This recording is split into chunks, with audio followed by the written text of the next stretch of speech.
I was not supposed to see it. The clip had been sitting in a shared folder inside a Cup team's data room for over a year. No label, no title, just a timestamp and a file name that meant nothing.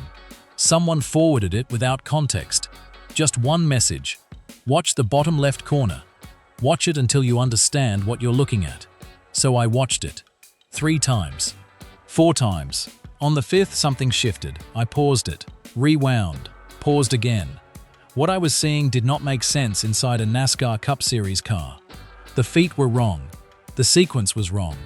The entire mechanical logic of what was happening on that pedal box had no business existing in American stock car racing. And yet, that driver had just won the race. I went back through the garage reactions, the crew chief radio calls, the post-race press conference. Nobody was explaining what I had seen. Not the broadcast, not the analysts, not even the drivers who finished behind him. They were talking about strategy, fuel windows, tire wear, but none of them were talking about the feet. The telemetry is open. Every team has it. The video is public. A podcast heard by millions broke this down in precise technical detail. Every crew chief in the garage heard it. Every engineer heard it. Every driver heard it. And not one of them can do what he does. That is not a talent gap. That is something much stranger and much more dangerous for the rest of the Cup Series field. Take yourself back to Chicago, 2023. Rain-soaked streets, a temporary circuit carved through a city park, a debut that the American paddock was not prepared for. Nobody knew his name yet.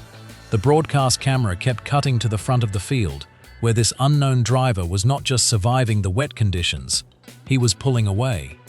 Then the director cut to the footwell camera, right foot rolling off throttle, left foot stabbing the clutch, brake pedal being worked simultaneously, not in sequence but together, overlapping, in a rhythm that does not exist anywhere in the NASCAR coaching manual.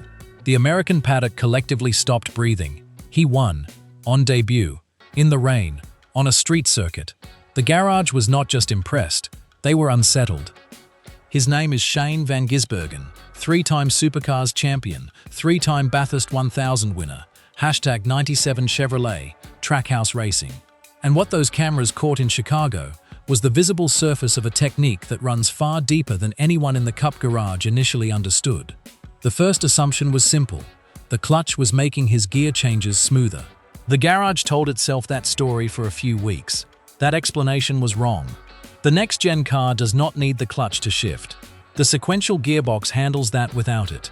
SVG was using the clutch pedal for something no engineer in NASCAR had designed the car to accommodate, and something almost no driver in the field had ever been trained to do. In Australian supercars, cars run a locked rear differential. Under heavy braking, that setup causes the rear tires to fight each other. The drivetrain loads, wheel hop follows. The Bathurst solution, developed over decades of competition, is to feather the clutch mid-corner. That fractional disconnect absorbs the mechanical chaos before it costs lap time. It smooths the rotation. It protects the rear tires. It allows more speed through the corner without losing the rear end. SVG brought that solution to a car nobody designed it for. And it worked. Dale Earnhardt Jr. broke this down on his podcast, which reaches millions of listeners. This ain't something NASCAR guys do. We don't use the clutch to control wheel hop or any of that. The man who explained it most clearly also confirmed why it cannot be copied. Before the numbers, NASCAR Racing Central is approaching 1,000 subscribers, and breakdowns like this one are exactly how we get there. If this is your kind of content, subscribe now, hit like, and share this with one person who follows the sport. Every share matters. Now, because the data is where this story becomes genuinely difficult to argue with. In 2025, SVG won 5 road course races from 6 starts: Charlotte Roval, Watkins Glen, Mexico City, Sonoma, and Chicago. His average running position on road and street circuits that season, 3.34. The next closest driver in that metric was Christopher Bell at 10.09, a gap of nearly 7 full positions. At 2026 Watkins Glen, his margin of victory was 7.288 seconds. His 2026 Chicago pole gap was 0.47 seconds, larger than the gap from second place all the way back to 8th on the grid. His career road course win rate in the Cup Series, 33%, more than double Kyle Larson, more than double Marcos Ambrose. A NASCAR insider stated it plainly. Everyone has the telemetry.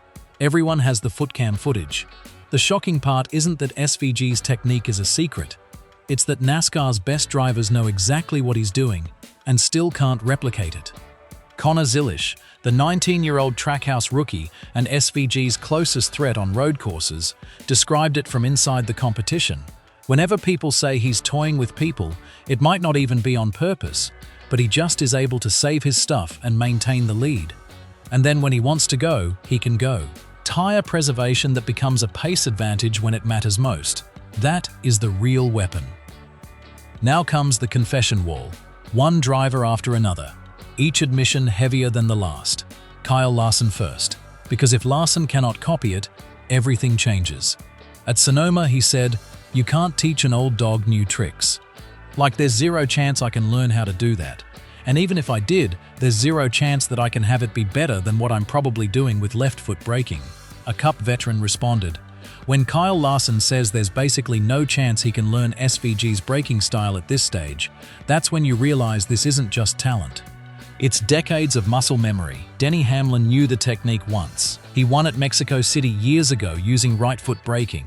2 decades of left foot braking later, going back is not an option. On Actions Detrimental, he gave the clearest historical assessment on record. Has there been someone with this big of an advantage on road courses? I don't think so. You certainly would think SVG, relative to the field, has got a bigger gap than anybody in history. Christopher Bell, I wouldn't even know where to begin. Ryan Blaney is willing. The testing ban means the repetitions needed under race conditions are unavailable. Intention without practice means nothing. Austin Cindric flew to Adelaide, Australia, ran a supercars wildcard race, specifically to learn the technique in a car where it is mechanically mandatory. He came back to NASCAR. He still cannot execute it reliably under race pressure. Then the admission that lands differently from all the others. Ross Chastain, SVG's own teammate at Trackhouse Racing, more direct access to the data than anyone else in the paddock. His words, "My feet are on the wrong pedals when I do it his way. I've learned my way, and at 33, it's tough. I can do it intentionally for like a corner or 3, and then I get to the next corner, the next lap, and I go back to my way. It's just muscle memory." Dale Earnhardt Jr. delivered the final verdict. "This is a technique that you need to be doing from the day that you start driving race cars. It is not a skill that can be retrofitted into a driver who has spent a decade or more building their braking technique in the opposite direction." The garage accepted the road course story, labeled it a specialty, filed it away. Then 2025 happened, and the narrative collapsed. A Garage Report observer noted, "The next-gen car may have unintentionally amplified a skill set that almost nobody in NASCAR developed growing up. That's the conversation nobody wants to have." Behind closed doors, conversations have begun about whether SVG's clutch usage sits within the spirit of the rulebook. Some sports car series have already mandated clutch pedal lockouts after launch. It sounds extreme. It has been whispered. For 2 years, one argument kept the concern manageable. The ovals. Road courses were his territory. Championships are built everywhere. That safety blanket is fraying. First top 10 oval finish. Kansas, 2025. 2026, 11th at Phoenix, 11th at Martinsville. The trajectory is measurable. Kyle Larson, a competitor, not a commentator, issued the warning directly.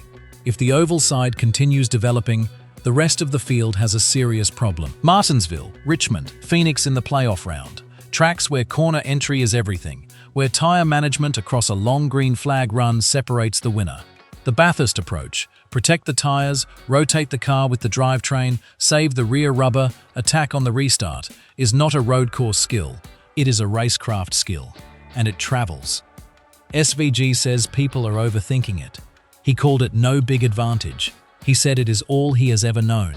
He is being polite, the way Kiwis are. Joey Logano cannot copy him. Austin Cindric flew to another continent and came back empty. Ross Chastain's own feet will not cooperate. Denny Hamlin does not believe any young American coming through the ranks will commit to it at the required level. The garage has the data, the footage exists, the telemetry is open. Every engineer, every crew chief, every driver in the Cup Series knows exactly what he is doing. and not one of them can do it. This was never about road courses, never about technique, never about the next-gen car. It is about whether an entire generation of NASCAR's greatest drivers has encountered an advantage that cannot be purchased, engineered, or taught. And the most unsettling part? He is still learning. If SVG wins on a proper oval this year, not a roval, a real oval, drop a bid in the comments and tell us which track. If you think this clutch technique translates to short ovals before the playoffs are done, say it below. This is the conversation that only happens in a community that actually watches the sport, and that is exactly what this channel is. If you enjoy real NASCAR breakdowns like this, you'll like what's coming next.